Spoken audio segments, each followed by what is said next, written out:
Hello and welcome back to the channel. Thank you for joining me in another of my wonderful interviews. Today I want to talk to a man who's pretty much on the front line on trying to get information out, helping people involved with the rapid response. And that's that thing where somebody's maybe being evicted or they've got somebody clamping their cars and the police come along or the bailiffs come along, the enforcement officers come along and they claim that they have the right documentation.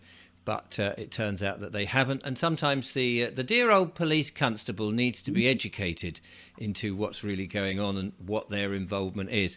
But I also understand that the gentleman I'm talking to has his own issues. So he's very much trying to navigate the system, as we all are. And it's a very difficult place when you start to act lawfully, because in the legal system they don't fully understand it. His name is Mikey P, and he joins me now. Hello, Mikey. Hello there, Mikey P, international domestic terrorist, and all-round lovely chap. And there we go, international domestic terrorist and all-round lovely chap with a similar haircut to me. So there we are. It's lovely to have you. Well, yeah, mine's getting a bit stubbly, so I will have to shave it probably tomorrow. I know that you said to me that you're navigating the system as so many people are, and that you've got a bit of a story to tell us. It would be great to get some background then on your story and where you are and what you're facing, because I think a number of people are facing things that they've got themselves into. They didn't really quite fully understand it. They face the problems that many of us are sort of, when we're trying to push back and do things lawfully, honourably and reasonably, and yet the system seems to be very much against us at the moment. So perhaps you could tell us a bit about yourself and where you are. With myself, I mean, I've always done it. I'm just me, Mikey P, doing my thing, and I pop up when I pop up like a turd, and that's that. And I'm not rapid response. I'm rapid response when I turn up on the job, same as anybody else is. And I'm very careful about what I'm doing, who I'm aligning with, and everything else, because I'm just doing me. I'm only accountable for me and my behaviour and my actions, nobody else's. So again, it's just trying to. It's just one of those. It's just trying to navigate it, getting the knowledge you can without all the dupes. Because a lot of these things, the common law thing, that's a whole fallacy. Because the common law thing, you're still putting yourself in the collective pool of people, so it's not private. The whole inversion here is you've got all the parliament and government living in the private, and we're there with everything in the public as citizens, which should be the other way around. The government shouldn't know anything about us, and we should know everything about them who are meant to be serving us. But then this is the other thing. The government's not a government. By their rules and their definition, they're a profit-making organisation registered in Duncan and Bradstreet with a DUNS number, and therefore they have no authority over men. The only authority these people have got is the fact that people can't use a full sentence, which is no. So accidentally, what we do every single day of our lives, we accidentally contract into a driving license. We accidentally contract when we're 16 into the UK corporation, and we accidentally do all these little things, contracting, call it to register to give away something. A license is the line that makes sense. All these things are just other words for we're tricking you into a contract. And this is the problem. So we're all creating joinder where we don't have to. Now, the problem is a person here and a person there all doing this and all doing that, doing successes, but it needs to happen in mass numbers across the board. If there's suddenly 1,000 of us, say, right, up your bum, there's your license back, I ain't doing it. It's going to be a bit of a harder battle. If there's suddenly 1,000 of us, just go, right, stop paying this, stop paying that. Certainly when you're in your local area. I mean, the whole thing of the rapid response is ideally people need to be doing their local groups and growing from there so they can create an actual rapid response when something happens, like in Mayday, bosh, you've got a team of people there. Because unfortunately, might is right. And you'll get this. If we can outnumber them, it stops them doing their silly behaviours. But then this is the importance of people actually learning what the law is, learning what their rights are, so they can evict and do these things with minimal fear. Because in the day, it might seem crazy the thought of arresting a copper or anything else. But the reality is these coppers, they won't produce their ID cards, which means they're not stood in the office of constable, which means they're there as paid private security. So they've got no authority. It's policing by consent for a reason. Yes. So how long did it take you to learn the law so that you're able to be fluent? It's an ongoing evolution, mate. I'm still learning. And I mean, the more I know, the more I realise I don't know. And that's part of the joy of the journey. Yes. Again, for me, I was forced into learning this stuff just because of the persecution. So I re-articulated myself and learn this and learn that. If you like, sharpen my sword, your sword being your words. Yes. To be able to go The reason I ask that is, I mean, we're kind of hoping that other people can learn rapidly this stuff, but as you just said, it does take time to get in to understand how A, you've been tricked from the beginning, and Yeah. B, you've got to get over that fact that you are not a name, that you are a living soul or a man, however you want to express it, but you're not the capitalized person on the birth certificate, Yeah. etc. And for a lot of people, that's very difficult to hurdle to jump over, isn't it? Oh my God, it's difficult. I mean, you think about it from day dot, right? We're abused from the second we pop out. All right, we have the placenta chopped off, which is our big brother, which is meant to be left on. And obviously that's sacrificed, and they resurrect it as a legal fiction. And then we spend our whole life from a child, like a child might see these invisible friends when they're actually seeing spirit. So that gets bullied out of us. And we were spiritual beings, we were a fractal of the creator or of source, having this human experience, which thank God is only temporary. And that's kind of my belief. So what's happened is, by design, absolutely by design, we're tricked into living out the ego. And this is why you've got the millennial society now. They're all self-righteous, self-entitled idiots that are in victim mode. And nothing's done to empower people. We're born a child and we're kept as a child until we can change our correction. And we're just little belligerent children to them. That's it. And it's as simple as that. So part of this journey, because there's only one truth. We all live in our subjective truth, and there's only one truth. And none of us really know the full truth until we die. And even then we might not know it. So we kind of, it's navigating through that balance of where this, where you get onto the self-improvement and the spirituality. All things land on this because it's realizing, it's just split it down. You've got the physical body, you've got the mind, you've got the body, you've got the soul. And obviously this is where it all gets complicated, where they entrap all these things to create the divine trust and take complete control of our crap. And they could create confusion. So we grow up thinking we're the full cap's name, arguing this physical being here and everything in this realm, but we forget the fact that we're spiritual. So along with this, no one's taught self-compassion, no one's taught dialectic behavioral thinking, and no one's actually taught the tools we need. By design, as the whole system was created, I think by, was it Morgan's or Rockefeller's, the whole education system is there to completely indoctrinate us into, so we're living out the ego, and we're secret Satanists. Because if you're materialistic, and self-obsessed and materialistic and just about that kind of life, not caring about other people, you're basically a Satanist, because that's what it is. Yes. And this is the whole thing. So let me ask you, what does it mean when people say it's a spiritualist or it's a spiritual battle or it's a spiritual war? Or what does that actually mean? Well, what this actually means is, I mean, this is the whole dupe and where they've done it with religion from school, so we hate that and we all turn our nose up. Now, what we need to understand is every religion is man-made. Jesus or Yeshua, he won't teach none of this crap. The Bible's written rubbish. What Jesus was teaching was the same stuff from the Emerald Tablets 38,000 years before.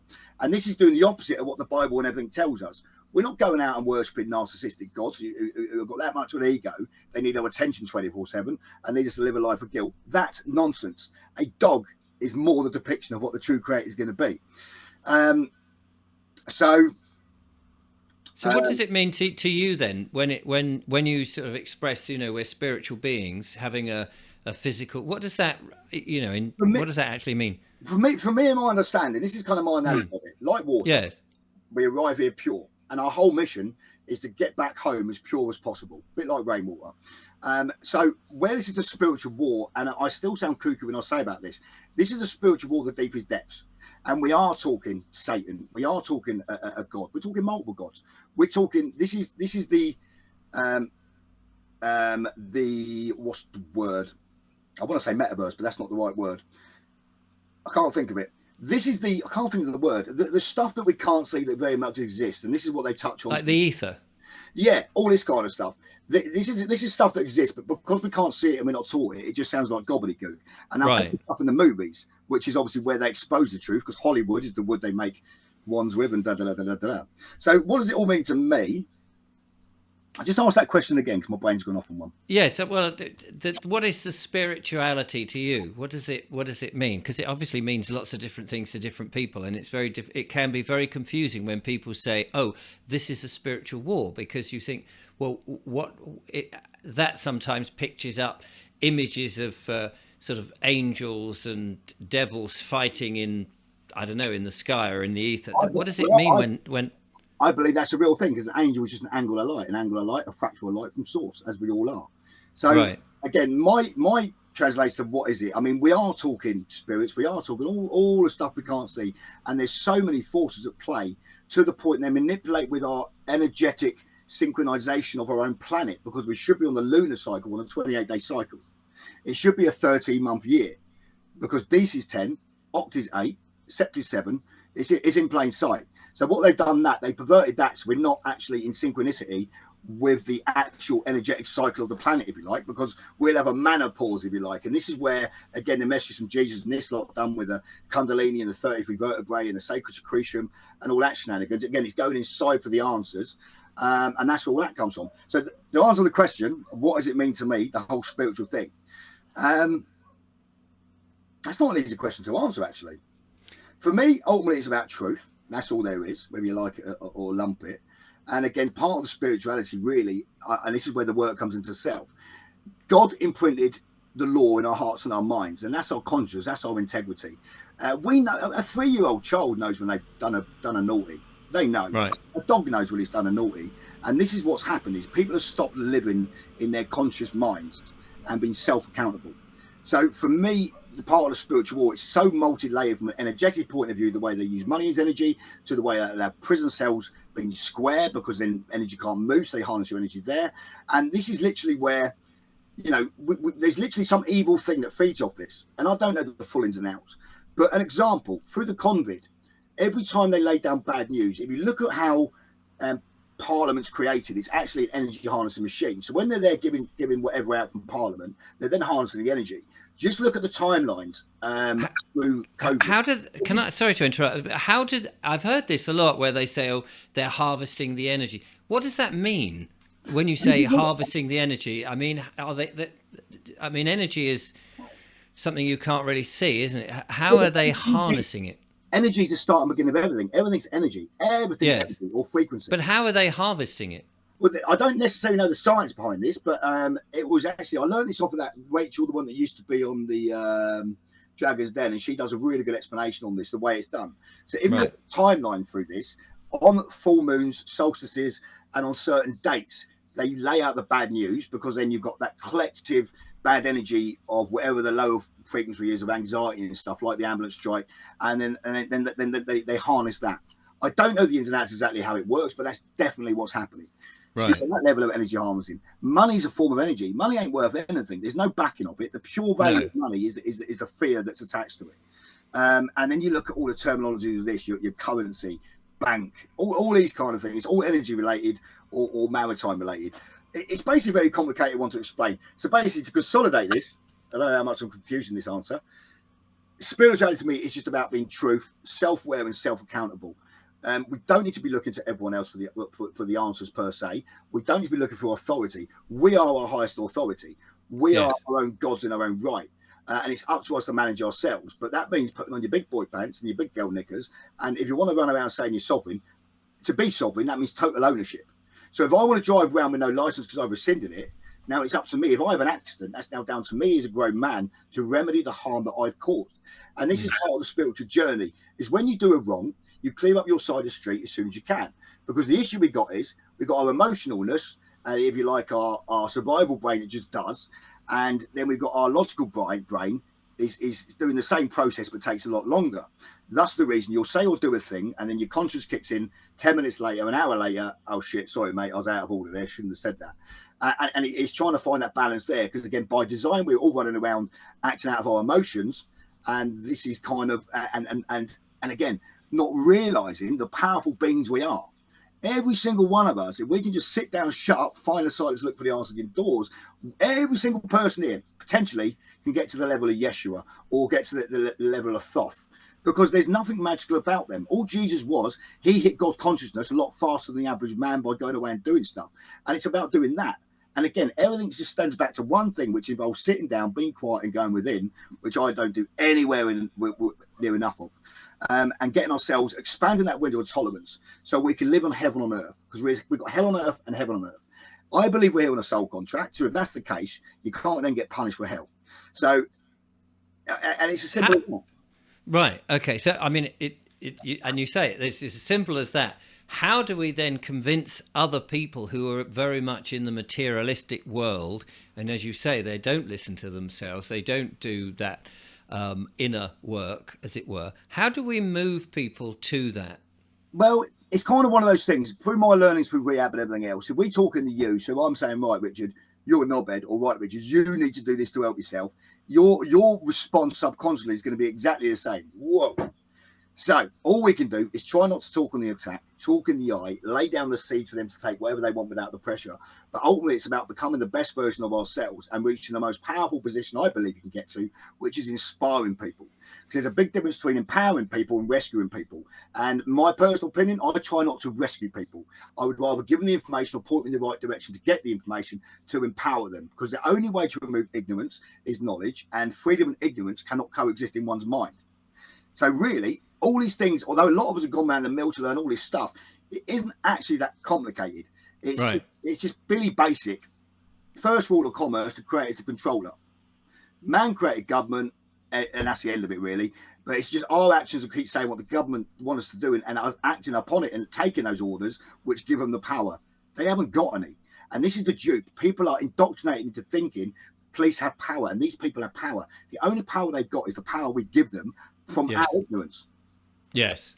So you're saying, and it seems perfectly laudable, that rather than trying to sort of help people and continually hold their hand and help them, because actually at the end of the day, that's no help at all, because they're then reliant on somebody, is for them to get the knowledge, as you said, and learn it for themselves so they can stand tall and alone. Well, they can still be with friends and what have you, but they stand alone because they know who they are, where they've come from, and what they're, as much as you can know what your purpose is. Well, that's it. Hold the hand, no, still hold the hand, but it's just not doing the thing for them. Yes. So I'm quite brutal like this. Like, to help someone, why am I going to fill out, let's say it is a template, why am I going to fill out that template for you? You fill out the template, you do the paperwork, and you send the paperwork to me. I'll double check it, and I'll tell you what you need to amend. And that's how people learn. Because it's all very well using a template, but if you don't understand what half the words are, it's great that he's giving you a template, you've done that, but now you're in court, and they're going to rip you apart. You don't actually know what you're talking about. Right. So do you think that we can get there? How long do you think it would take for people to sort of move into this more understanding themselves and being truthful? To be honest, that's just, take Evan's cable. This is just a case of people sitting down and doing a bit of work on themselves. One thing that I've learned on my journey is most of us don't have self-compassion. So how many of us, you make a mistake and then you call yourself a nasty name? That's abusing your inner child. You would not, if a 4-year-old tries to do something and mucks up, you don't kick him across the pavement, call him all the names under the sun. You comfort him. You tried your hardest. It doesn't matter. We'll do better next time. And that's how we need to be talked to ourselves inside, as fluffy as that sounds. And the most important relationship we need to build is that one with ourselves. Beautiful, beautiful poem I recommend to anybody, called The Man in the Glass, and that spells it all out. Because no matter what we're going through, when it comes to the time of dying or the end of each day, at the end of the day, as much as we want to be loved by everyone and do this and do that, if we live with integrity, doing things our way, unfortunately, we're going to fall out of people, because it's just how it is. But the most important relationship to build, and the biggest battle to build, is the one in our head. The relationship with self, and the biggest war to get over is the war in our head. The stinking thinking and how our brains work, essentially. And that is where it is. Every individual just took 10 minutes out each day to work on a bit of self-compassion, we wouldn't recognize the world in 6 months' time. And it's as simple as that. Because the problem we got is everyone's own self-hatred we project onto other people. So if we see some of our traits in someone else, we don't like that. But it's us we're not liking, not them. But then we'll project our crap onto them. So it's an interesting one. Just by working on self, and learning love and having more love within, you're naturally going to deal with everything else in a different way. But if you don't like yourself and you're full of hate and you're full of trauma, then we tend to get angry quicker, and our window of tolerance slipped. And this goes back to the heaven and hell. A lot of us live in our lowest chakras because we're thinking the wrong things, we're doing the wrong things, and we're living in hell. And then you've got the upper chakras, that's where heaven is. By expanding the window of tolerance, which means we can deal with more crap without losing our rag, and keeps us in that sensible window. It's about expanding the window of tolerance so we can be the observer and the witness of our thoughts and emotions, but not actually, a lot of work I've got to do, but we haven't actually got to act on it. Right. Again, by doing this, think of it like the magnet, if you want, the law of attraction. Naturally, what you do, because it's going to change your vibration, your frequency, the energy you're putting out, and that'll attract you different people and push away and that will naturally do it. And you'll naturally, people will be drawn towards you because your energy and what you're putting out there. So Yes. by doing that organically, it puts people together. Going back to the question, what can we do now? Seriously, the best thing people do now is just a bit of work on self. Seriously, a bit of self-compassion work. That is the most powerful tool. Do you think? And you enjoy the videos, the rapid response videos. You got Phil, you got Steve, you got loads of people on there articulating themselves very well. And it's edutainment. So you can watch us making knobs of the police and stuff, but at the same time, you're constantly getting Bannerman puts his work together very well. And he's constantly putting up on the screen the relevant legislation, the relevant this, the relevant this. You don't have to sign yourself up to lock yourself in the loft 1 year college course on this. It's literally watch these entertaining videos. Door canvassers, and reality was, if there's something specifically you want to learn, record it. Right. Play in the background. Do you think that you mentioned at the beginning that you had a problem with drink? You received PST, is it, from when you were in the army? Do you think those? Well, do you think that the things that happened to you in earlier life, tragedies, difficulties, problems, actually, when you start doing this work, is useful? 100%. Ultimately, the stuff we're battling. I can't remember what tribe or where it is in the country, but they say, give us the child from 0 to 7, we'll make a man. Yeah. This is why they're attacking it with the LGBT stuff in the schools, because up to the age of 7, we haven't got any beliefs to go off of. So we're just absorbing every bit of information with no question. It's 0 to 7 that basically sets our whole personality for where we are now. And that's all the traumas are. And they're the ones we need to go back and revisit. Because, as I say, whether you was maybe touched by your uncle and all that horrendous stuff, or raped or something like that, that's the obvious. That's your big T's. That's your big traumas. That's your PTSD. But then you've got your CPTSD, which are your complex stuff, which are your little T's, which are all the things that happened, which have created your personality now. And this is where I believe a lot of the ADHD and all these things come in. It's just because we're dysregulated with the way that we manage our emotions. Does that make sense? Yeah, no, it absolutely does. So whether you was physically had stuff happen to you, or maybe mum or dad wasn't emotionally available, they both lead the same voids, and these voids they manifest into your addictions, which everyone's got addictions, whether you want to face it or not. Be it weed, be it drink, be it food, be it sex. Everyone's got these addictions, and this is where we lose ourselves, looking for external stimulation rather than go inside and finding the peace.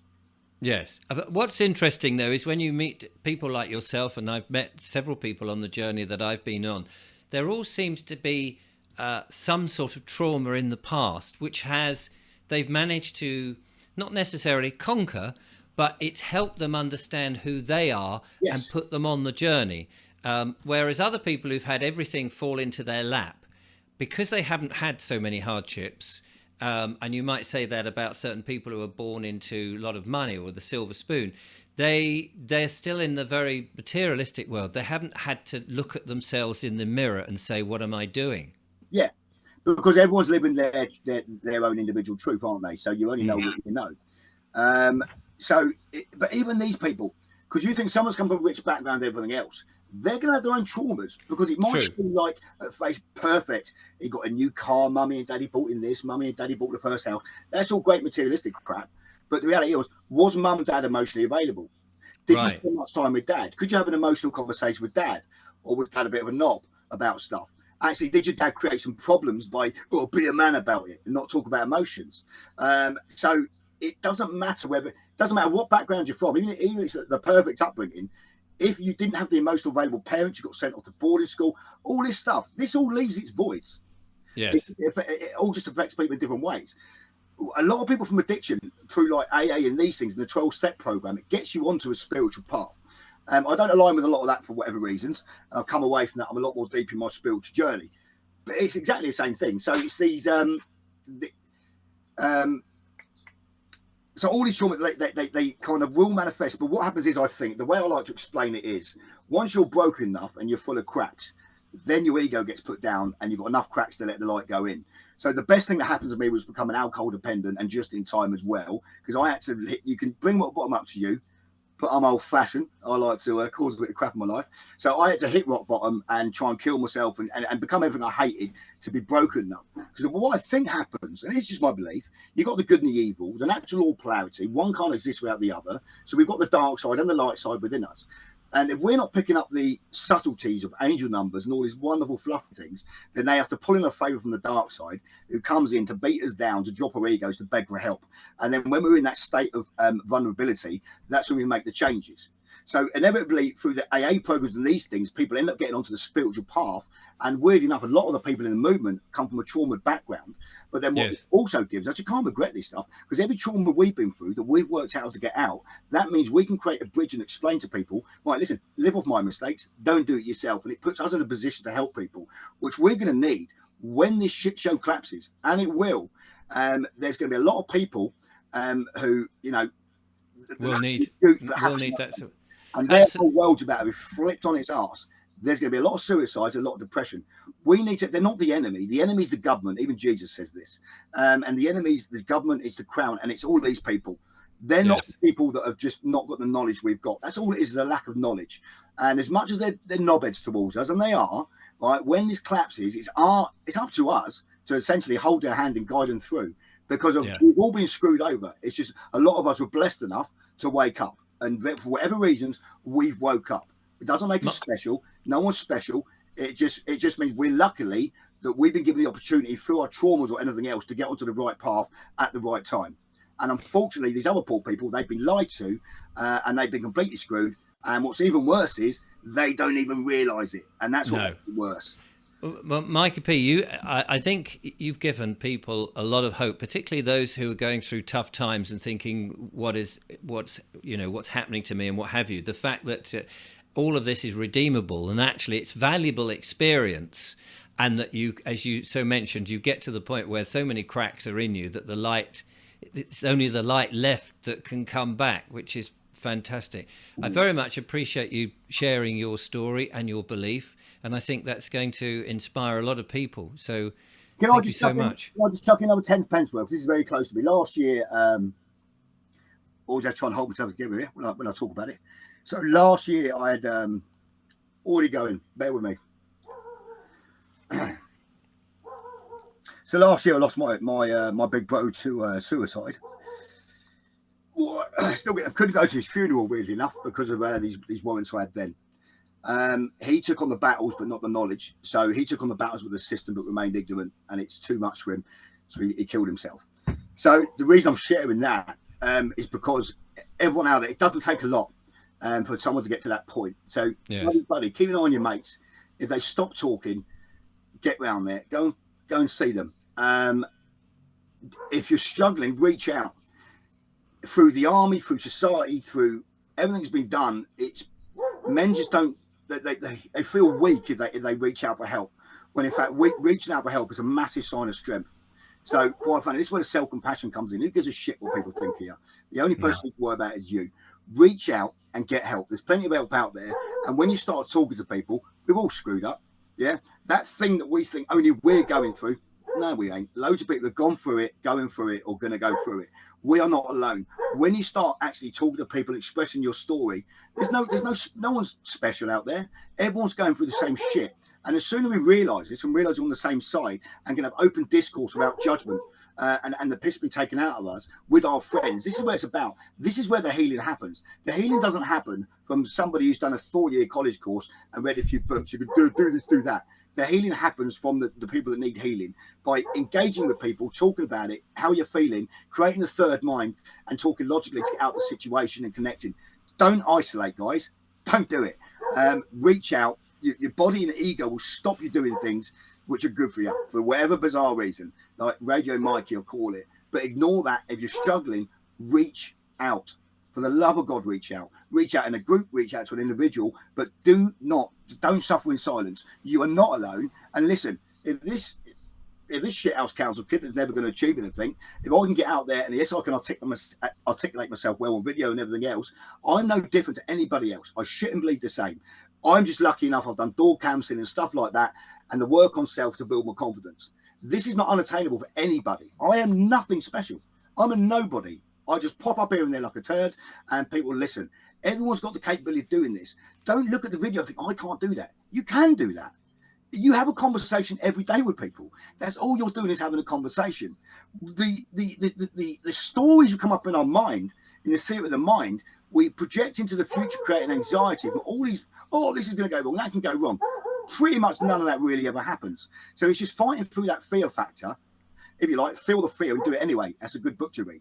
And every time we just break down that little fear thing, our confidence expands. So maybe like every day, every week, just try and go and do something outside your comfort zone. Hasn't got to be a big thing. You don't have to go out tomorrow, stop paying your electric, stop paying everything and take on the whole system. You haven't got to do that. Take on one little battle. Yes. Join up your local group. Take on a little battle together. Grow together. Grow your communities. We need to become self-sufficient. Supply our own food. We don't need police. We don't need government. We don't need any of this. We're bloody grown-ups, and nature provides everything for free. It's about getting a bit of land, growing your own food, your own organic food that's not been poisoned, your own clean water, and building communities where people come in and have got something to give the communities. Build your community around you. Nothing's stopping any individual doing that. Well, Mike, listen, we've come to the end, unfortunately, but I really appreciate you saying that. Such wise words. I'm very sorry to hear about your brother, but it's spurred you on to give advice and help to others. And I'm sure many people watching this will have taken a lot of what you said to heart and may have changed their lives. So I really thank you for that. And it's a great thing to be able to share that with other people. And I think you were very eloquent as well. And thank you for not swearing too much. Oh, I've got pleasing myself. Just very quickly as well, obviously, Rapid Response, just to touch on that. Now, Rapid Response is an organic organisation. There is nobody in charge. Your Rapid Response just by showing up. There's no special badges, no special tickets. You don't sign up and give away your personal information. You just show up. Yeah. And inspire your local communities. What we do separately hasn't quite aligned today, but I think you're going to have to fill in and get in touch as well for more Rapid Response guy. Do you have any links for Rapid Response? How you get in contact? Is it a Telegram group? Or? Most of Bannerman's videos as right, a okay. Rapid Response link, or I can message you over a link to pop in the description. Yeah, fantastic. One thought on this, and I hope that me and David from Peace Officers led an example by this. Although, like, I'm not into their stuff, the UK stuff, and other groups, the enemy's the same enemy. Everyone's just at a different stage of their truth. And what we need to do is just put down this crap and just turn up to the jobs and work together. We ain't got to sleep with each other, and we'll go to dinner together, and we've got to move in together. But we've all got a common denomination. So principles for personalities, and let's just get on the jobs and work together, guys. Because of what starts to need happening, the fact is that these police aren't producing their officer constable, they're private security, and therefore they're liable to be arrested as well. And we, as in the Bill of Rights, we have our absolute right to defend ourselves and others. Brilliant. It's our duty, in fact. Fantastic. Absolutely right. So there we are, ladies and gentlemen. I hope you've enjoyed that very candid interview indeed.